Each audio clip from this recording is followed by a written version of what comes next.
Governor of Edo State Adams Oshomole. The National Human Rights Commission says that it will investigate the demolition of Lungu village in Bwari Area Council of the Federal Capital Territory, where a baby and her mother allegedly lost their lives on Thursday evening. During an assessment of the exercise, the Executive Secretary of the Commission, who was represented by his Special Assistant, Mr. Harry Uguche Obi, met the residents of the community as well as the traditional ruler of that village. Residents of Lungu village in the nation's capital picking up their lives after the demolition of their community.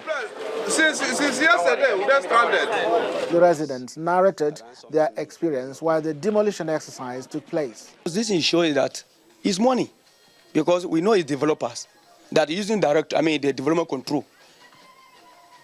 So let them do their work. So they started demolishing my people's house. They are homeless now. I was in my house trying to bathe my baby. My mother came from the east. Before you know it, we saw a caterpillar, bulldozer came in and started scattering people's house. My house was the second house they scattered, and before you know it, there was a shout. After my house, the fifth house, people started shouting, somebody has died, somebody has died.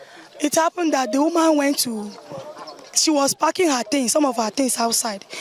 The baby was 3 weeks, baby.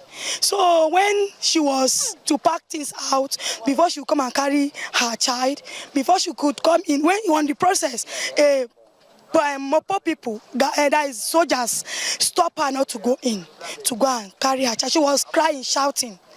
On the process, a man now pity her and say, okay, let her go in and carry her baby. Before she could go there, the tipper and the caterpillar have already hit the wall. The baby is already dead. So the woman now says she don't have, that is, some people doesn't have the mind to carry pains. So she took knife and stabbed herself.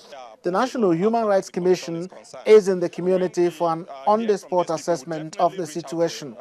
They held talks with the victims and assured them that justice will be done. We've just started our investigations. Some people have told us the same thing. But as far as we're concerned, that is a very serious allegation that deserves every iota of investigation.